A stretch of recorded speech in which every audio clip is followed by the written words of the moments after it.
Hello everyone, my name is Jim Garrity. My son John, he has a passion for the guitar, and at the moment he's the proud owner of 4 of these instruments. But unfortunately his bedroom is very small and storage is becoming a problem. The call went out, "Dad, can we hang them on the wall or something?" This is my son's room. Now, it's quite a small room and we've been trying to save as much space as we can. You see, I've built the bed on top of cupboard units here, so he's got lots of storage under his bed. The actual dimensions of this room is from the window to the front of the cupboard. There's a little cupboard on this side. That's 10 foot, which is about 3 meters. And across the room, it's 7 foot 10 inches, which is like about 2.4 meters. Now, John is into his music in a big way, and he has several guitars, which we haven't got room to put them anywhere. We did think about hanging them on the wall here, but unfortunately, because he sleeps so high, he'd be knocking them off. And there's no room around here to store them. We've got the boiler in this cupboard here. So what we're thinking of doing, if we come around and see the other side of the room, and we've got quite a large shelf up here. So what I'm thinking of doing is building something along here, which will take the guitars either in at a slight angle, like this, or in upright. I haven't really decided yet. I'm scratching my head trying to sort out what needs to be done. I'm thinking about placing a frame on that top shelf. If I do, it'd be best to support its top edge by attaching it to something above. There are joists in the ceiling. I may be able to screw up into these, but first I've got to find their positions. Here you see me, vacuum cleaner in hand, clearing a part of the top shelf. I drill a series of small holes through the plasterboard of the ceiling, perpendicular to the wall. I find the joists and mark the position of their sides. The joists run from left to right in this picture. They're on a pitch of 400mm from each other, coming towards us. I mark a line 400mm from the first joist and start drilling more holes with my screwdriver to find its edge. Once I locate them, I mark their position on the ceiling. Here you see the holes I've made in the ceiling. The first joist runs along here. The second joist runs along here. Clear more of the shelf. I play with a couple of pieces of 17mm plywood and John's guitars, trying to get my creative juices flowing. On the bed I take measurements of the guitars and work out how to arrange them into the alcoves on the shelf. I make sketches in my notebook and decide on the basic dimensions. Just a few numbers to crunch, then start to cut 17mm plywood. I need 6 sides and a large sheet to form the rear panel. The design of John's shelf is now complete. This is a shelf which will hold all of his guitars. Now he has a high shelf in his bedroom that the main weight of the guitars is going to be borne by. On the rear wall behind that shelf I'm going to fit this piece of 17mm plywood. So we have plywood on the wall behind, we've got a wooden shelf underneath. Now the alcoves which will hold each of the guitars are going to be formed by these other pieces of 17mm plywood. Now the idea is I will put pocket hole screws, 2 at the rear for going into this board here, and then 1 at the front. That will support it nicely around this part. Now I know where the ceiling joists are now, and it just so happens that the ceiling joist is just above this corner of the shelf. So I'm going to make a metal bracket that screws to the 17mm plywood, comes up an L-shaped bracket and across, and then I'll be able to get a screw in this direction going up and securing this to the joist in the ceiling.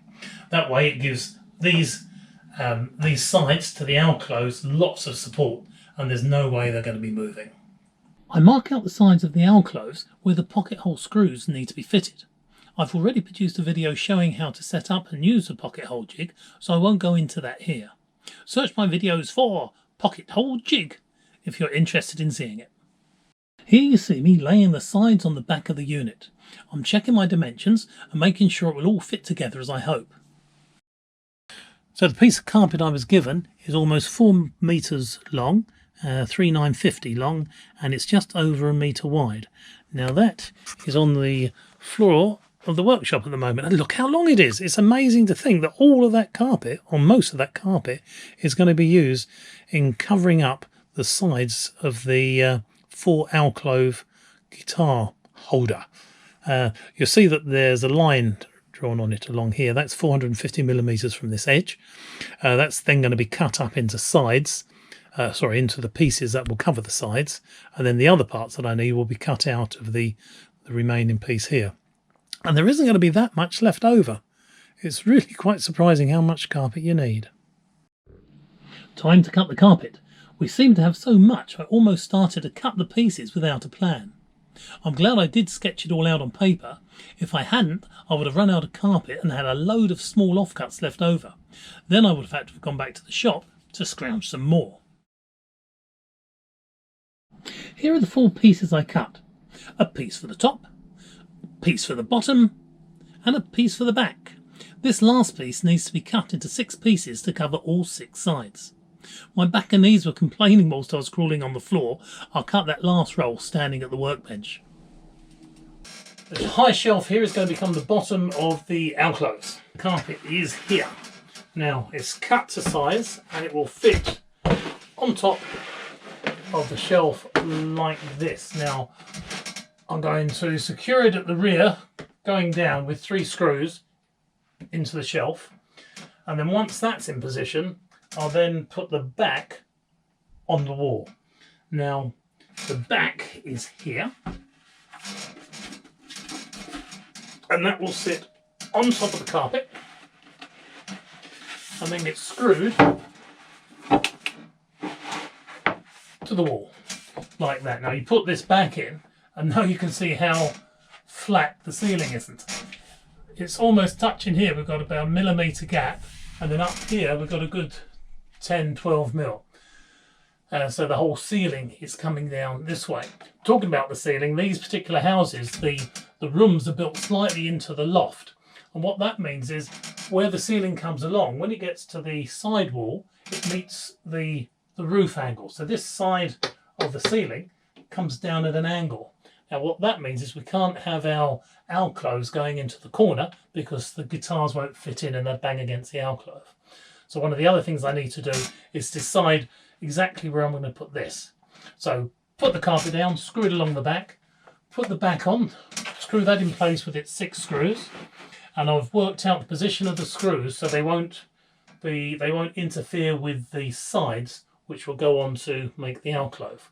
Once that's all secure, I'm then going to turn the front underneath the shelf like this, giving a nice clean edge along here, and then using a batten, which I'm going to make from a piece of hardwood moulding, I'll drill holes in here for the screws. That will go underneath and hold the carpet, hopefully tight to the shelf and tight underneath, and that will give a nice pretty edge, we hope. There'll be more carpet just stuck onto this, onto the back. It will be held in place with a couple of screws, and then when the sides go in, that will permanently hold the carpet to the back in 6 positions as we go down. Now the main guitar is going to slip in here, but the stem of the guitar, the neck of the guitar will stick out. If you let go, it would tumble out of the alcove. So the idea is there will be a form of holding the hook up against the ceiling. But we'll go into that later on once I've finished off the alcove. So that's what we're doing now. Let's get this carpet fitted and the back fitted. Lay the bottom carpet on the shelf and using the acoustic guitar, work out the position of the first side from the room wall. I screw the bottom carpet into position along its rear edge and then bring up the back piece. I know there's no electrical cables or water pipes in this part of the wall. Using a long wood screw, I place it in each of the 6 securing holes in the back and tap it with a hammer. This marks the hole positions on the wall.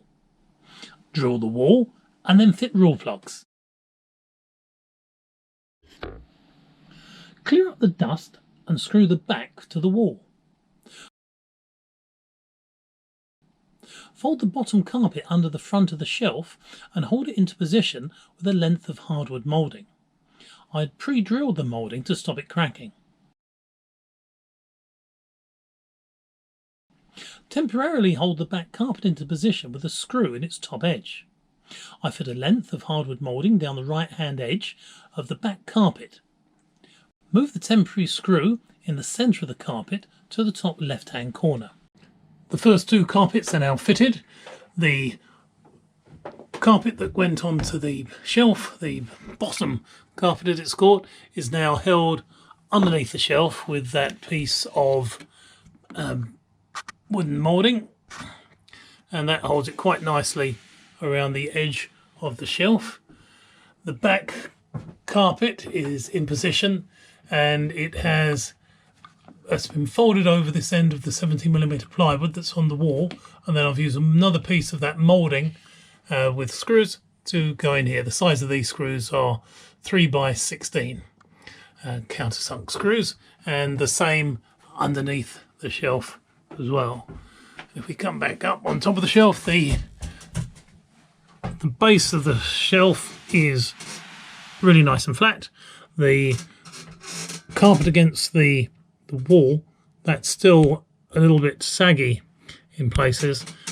Here you can see it's a little bit saggy, but once I start putting the sides on, I've temporarily put a screw in the top corner there just to hold it up in place, and then when I get the first side to go in there, I'll then stretch it taut, put the side in, and that should hold it all nice and tight across the top. We need a bracket to hold the top of each side to the ceiling. I bought these 75mm brackets from the local hardware shop. This is what they look like outside of the packet. I cut down one side of the bracket and drill a 4mm hole where shown. I also countersink the two lower holes for the fixing screws into the side. They're now ready to fit to the side plates. This is the first side plate. Once it's secured to the shelf, it will need to be covered with carpet. But how are we going to hold the carpet to the side plate? Well, you can see it's now sporting 8 new holes. These holes are all 25mm or an inch in diameter. They will allow you to use small cable ties as stitches, and it's those stitches that'll secure the carpet in place. More on this a little later. So now it's time to fit the first side. Stretch the back carpet, get the side in the correct position, and then screw the side in place, making sure it's vertical. 2 pocket hole fixings into the back plate, 1 into the shelf below. Last thing is the bracket to the joist in the ceiling. And it is solid. It ain't going nowhere, as they say. Next thing, to cover it in carpet. And let's see if this piece of carpet fits nicely around that side. Here's the carpet fitted and looking pretty smart, if I say so myself. Now, how's it held in place? Well, remember these 8 holes? I simply held the carpet on the side with my hand, and then squeezing with my fingers, I could feel the position of the holes in the side panel through the carpet. I pushed the sharp end of the jaws of these needle-nose pliers through both sides of the carpet, but off-centre in the hole. Grab the end of the cable tie with the jaws and pull it back through both sides of the carpet. The red line simulates the position of the cable tie. Now, from the other side, I push the ends of the pliers back through the carpet away from the first hole. Grab the end of the cable tie again and pull it back through. Both ends of the cable tie are now on the same side of the carpet. You can lock them together and pull them tight. As the cable tie tightens, it will pull the carpet into the hole on both sides, burying the cable tie in the pile of the carpet and securing the carpet in position. Using a sharp pair of side cutters, run them down the tail of the cable tie and cut it off as close to the head as you can. Don't leave any sharp points sticking out. If you've succeeded here, the cable tie should be holding the 2 sides of the carpet together inside the hole. You can't feel any of the heads or the tie wraps here, which is great, and that's what I was after. So now they won't damage the guitars as they slide in and out. So now I've got the first one finished off. I've got to do 5 others. Dunk, dunk, dunk, dunk, dunk. We are about to go. All the sides have their holes drilled in them. The carpets are all cut to the right size to wrap around the sides. The brackets are cut, drilled and countersunk. So everything's ready to start assembling the alcoves.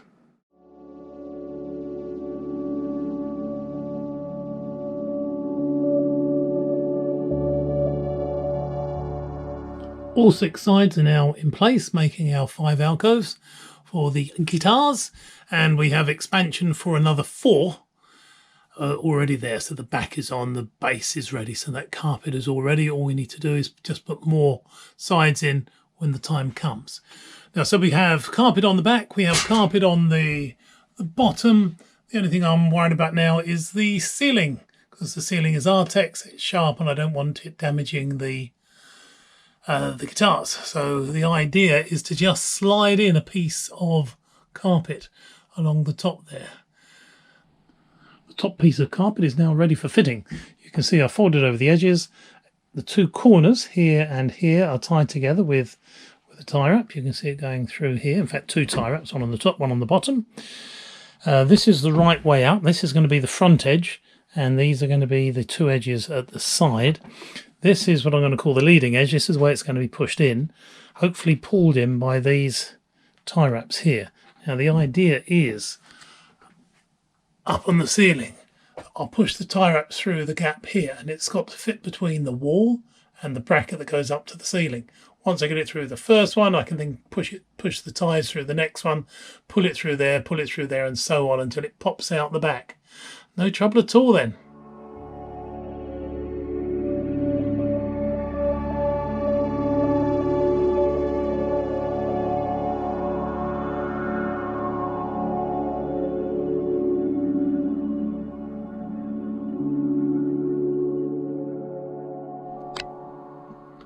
Ta-da! The alcoves are finished. The top went in. It was a little bit of a struggle. The coefficient of friction between carpet and stippled Artex ceiling is quite high. I did actually go over the ceiling with some abrasive paper before I put the sides up. That was quite good because it meant that I didn't lose as many knuckles as perhaps I could have done. And it did allow that carpet to pull in a little bit easier than what it would have done trying to pull it against a load of sharp hooks. Anyway, the top is in. The backs are in, the sides are covered in carpet, the front's covered in carpet. It's a real safe home for guitar bodies. Unfortunately, that's all we have time for today. We've finished off those nice soft alcoves for taking the guitars. Now, those alcoves aren't very deep, so if we did push a guitar into them, the weight of the neck falling down would then make the guitar itself tumble out of the alcove, which isn't very good. So what we have to do is hold those necks up close to the ceiling, and it's that what we're going to be covering in the next video. We've got to make some straps, we're going to be using hooks and eyes, and then clicking them onto the ceiling. So with that, this video is at an end. Take care everybody, and I will see you next time.